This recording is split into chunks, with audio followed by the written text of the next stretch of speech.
দর্শক আসসালামু আলাইকুম, সবাইকে ওয়েলকাম। চুয়াডাঙ্গার যুগযুগী পশুহাট থেকে আমরা অবস্থান করতেছি, কিন্তু আজকে ঠিক সোমবারেই। আপনারা আবার ভেবেন না আজকে সোমবার না, অন্য কোনো দিন। আমার লাইফে ফার্স্ট এমন করুণ পরিণতি দেখতেছি। আমরা অনেকেই আল্লাহ তাআলার কাছে প্রার্থনা করছিলাম যে আল্লাহ বৃষ্টি দাও, বৃষ্টি দাও। তোমরা যেখানে আছি এখানে ষাঁড় গরুগুলো ক্রয় বিক্রয় হতো, কিন্তু বৃষ্টির কারণে আমদানি হয়নি। এই বৃষ্টির মধ্যেও, এই যে আগেই বললাম যে আমরা এতটা বৃষ্টি হবে কখনোই ভাবতে পারিনি।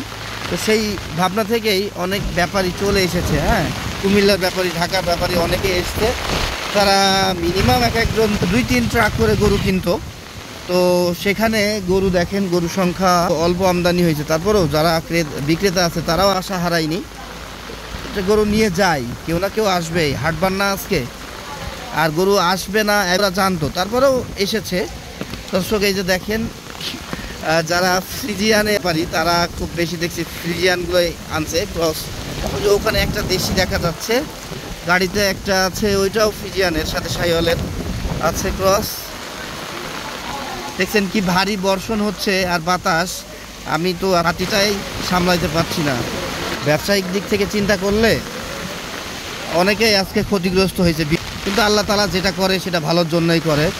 ইনকাম তো প্রত্যেক দিনই করা হয়, কিন্তু শান্তি আর কই। যে গরম, ভালোই হয়েছে বৃষ্টি হয়েছে আজকের দিনে। আমি দেখেন কি শান্তিতে আছি, সত্যিই শান্তিতে আছি। আমি যদিও ভিজে গিয়েছি, কালীহাট পরিদর্শন করছি আপনাদেরকে সাথে নিয়ে।